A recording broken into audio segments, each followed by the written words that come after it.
Assistant professor history. आज का हमारा टॉपिक है वो है फिरोज तुगलक। फिरोज तुगलक ने 1351 ईस्वी से लेकर 1388 ईस्वी तक शासन किया। यह मोहम्मद बिन तुगलक के बाद शासक बना था। मोहम्मद बिन तुगलक का चचेरा भाई था। शांतिप्रिय व्यक्ति था। फिरोज तुगलक के कमजोर व्यक्तित्व के कारण दिल्ली सल्तनत का पतन तेजी से हुआ।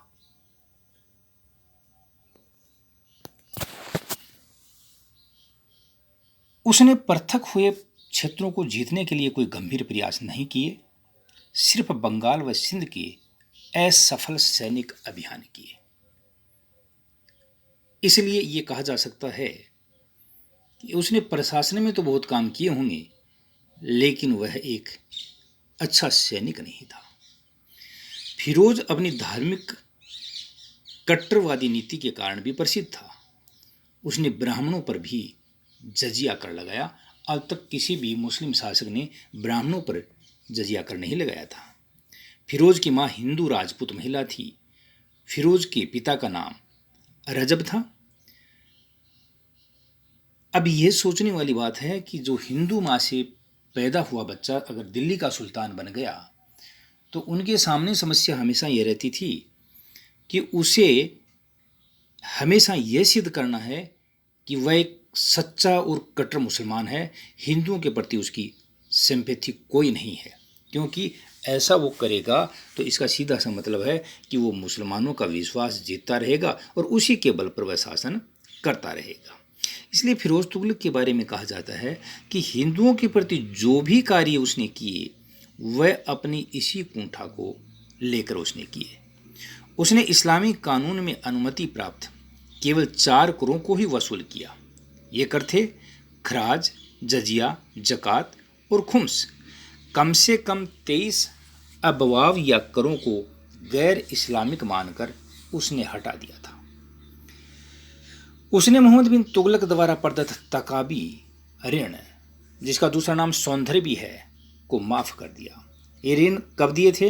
ये ऋण जब दोआब के अंदर अकाल पड़ गया था, किसान बर्बाद हो रहा था, तब ये कर मोहम्मद बिन तुगलक के द्वारा दिए गए थे। नहरों द्वारा सिंचित भूमि का उसने विस्तार भी किया और बहुत सी नहरें निकाली उसने, लेकिन उनसे एक वो कर लेता था जो पूर्व के जो 4 कर थे उनसे अलग थे, और उस कर का नाम था हब-ए-सरब।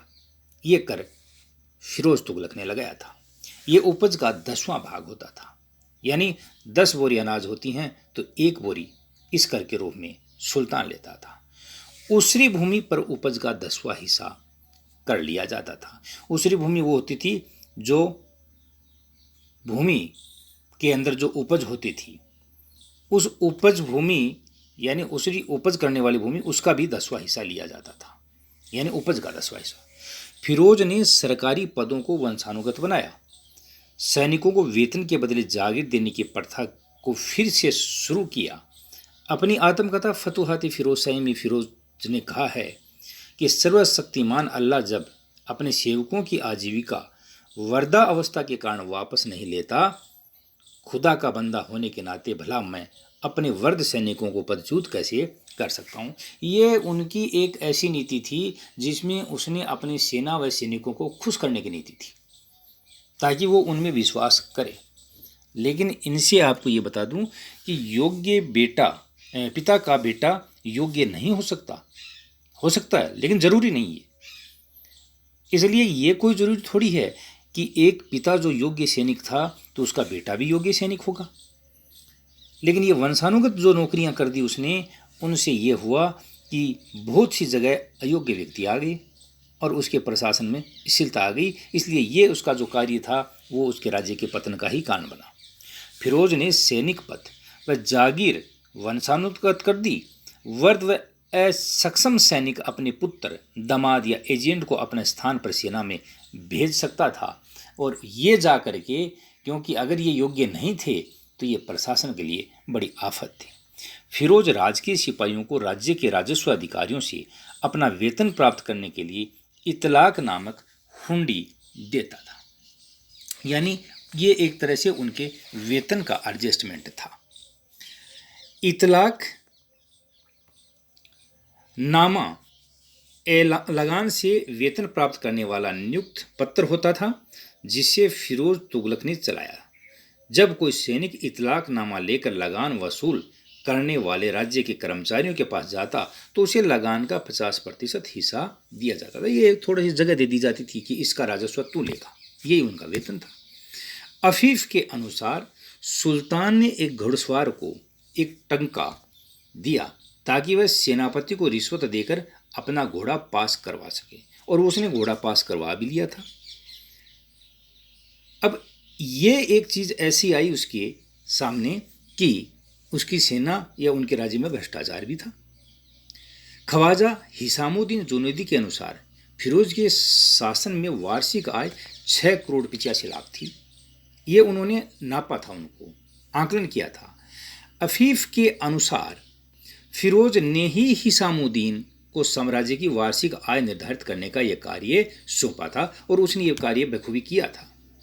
फिरोज तुगलक द्वारा स्थापित प्रसिद्ध नगर हिसार फिरोजा, जौनपुर, फतेहाबाद, फिरोजपुर, दिल्ली में फिरोज शाह कोटला आदि प्रमुख थे। ये नगर उसके द्वारा बसाए गए थे। ये नगर भी इम्पोर्टेंट थे, आज भी हिंदुस्तान में ये अपना अस्तित्व रखते हैं। फिरोज शाह कोटला वही है जहाँ पर क्रिकेट का स्टेडियम है। जौनपुर की स्थापना उसने अपने चचेरे भाई जोना खां की स्मृति में की थी, यानी मोहम्मद बिन तुगलक की। फिरोज ने लगभग 300 नगरों की स्थापना की। उत्तर प्रदेश में वर्तमान फिरोजाबाद की स्थापना भी फिरोज तुगलक के द्वारा ही करवाई गई थी। फिरोज तुगलक ने सर्वप्रथम मुस्लिम स्त्रियों को दिल्ली के बाहर स्थित मज़ारों पर जाने पर प्रतिबंध लगा दिया था, क्योंकि वह कार्य ऐसा गैर इस्लामिक मानता था। फिरोज कालांतर में अधिक धर्मांध होता गया। 1374-75 ईस्वी में फिरोज ने बहराइच स्थित योद्धा संत सालार मसूद गाजी के मकबरे की यात्रा की। उलेमाओं की प्रशंसा प्राप्त करने के लिए फिरोज ने उड़ीसा में जगन्नाथ मंदिर को हानि पहुंचाई। कांगड़ा के ज्वालामुखी मंदिर नगरकोट में है, से संस्कृत के कुछ पुराने दस्तावेज दिल्ली लाया गया। उसने एक ब्राह्मण को भी यहाँ पर जिंदा जला दिया। बर्नी ने फिरोज के शासन में शांति व समृद्धि के लिए उलेमाओं के समर्थन को जिम्मेदार माना है। ये बर्नी कहता है कि वो उलेमाओं के इशारे पर चला, इसलिए उसके राज्य में शांति रही। बल्कि शांति इसलिए रही कि उसने कोई ऐसा काम किया ही नहीं। हाँ, एक दो जगह उसने हिंदुओं को नीचा दिखाने का काम जरूर किया, ये उसकी धार्मिक कट्टरता का काम है। बाकी वो कभी सैनिक लेके निकला नहीं, किसी की जागीर उसने छीनी नहीं, किसी को पद से हटाया नहीं, तो क्यों विद्रोह होगा। हाँ, इस बात जरूर कह सकते हैं कि इन चीज़ों का उनके राज्य पर फिर बाद में भयानक परिणाम निकले। फिरोज पहला सुल्तान था जिसने उलेमाओं की को इतनी प्रधानता यानी उलेमाओं का फिर भी मान सम्मान सत्कार था। और कई सुल्तानों जैसे अलाउद्दीन खिलजी, मोहम्मद बिन तुगलक ने ज़्यादा प्रभाव कहीं भी नहीं थी, लेकिन फिर भी उनका मान सम्मान मुस्लिम समाज में था। लेकिन ये ऐसा सुल्तान था जिसने बहुत ज़्यादा इनको तवज्जो दी। फिरोज तुगलक के समय सैयद मोहम्मद के नेतृत्व में महदवी आंदोलन शुरू हुआ, जिसे फिरोज ने कठोरता से दबा दिया। फिरोज के समय रुकन नामक व्यक्ति ने स्वयं को महदी कहा था, जिसे मृत्युदंड दे दिया गया। ये इस्लाम के अंदर ही एक नई विचारधारा चली थी, जिसको उसने बंद कर दिया। फिरोज के काल में नहरों का सर्वाधिक विकास हुआ।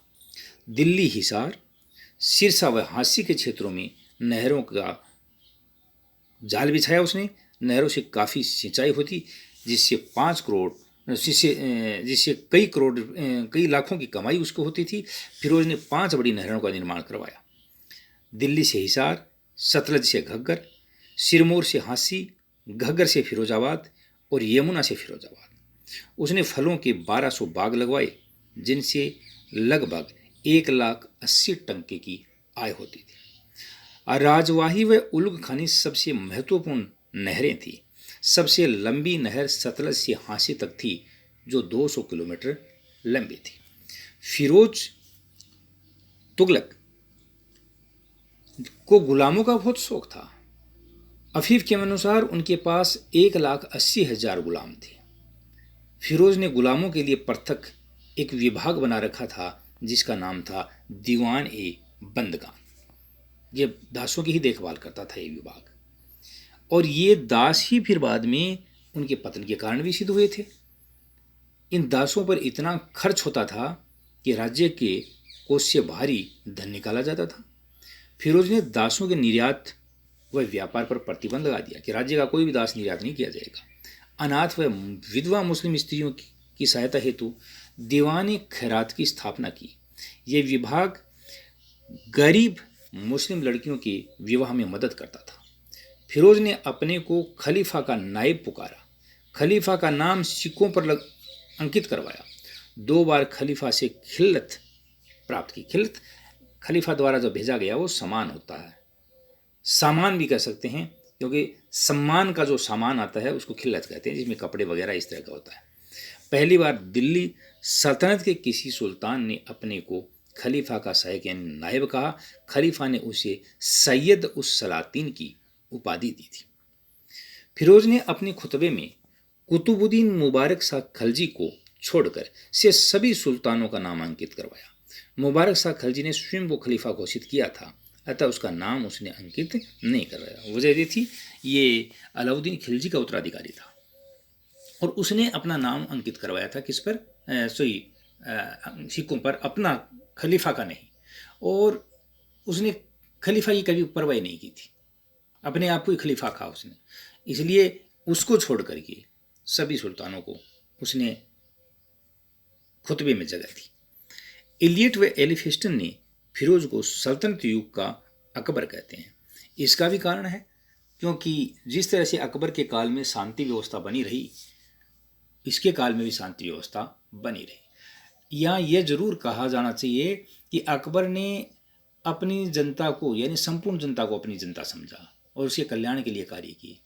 फिरोज ने यह कहा कि मुस्लिम जनता है, उसका विशेष ध्यान रखा जाए, और उसके लिए ही उसने बहुत ज़्यादा काम किए थे। हाँ, ये भी कहा जा सकता है कि बहुत ज़्यादा हिंदुओं पर अत्याचार नहीं हुए, लेकिन समय समय पर उसने ये दिखाने का काम किया था कि वो मुस्लिम अधिक है, हिंदू जनता की उसे परवाह नहीं है।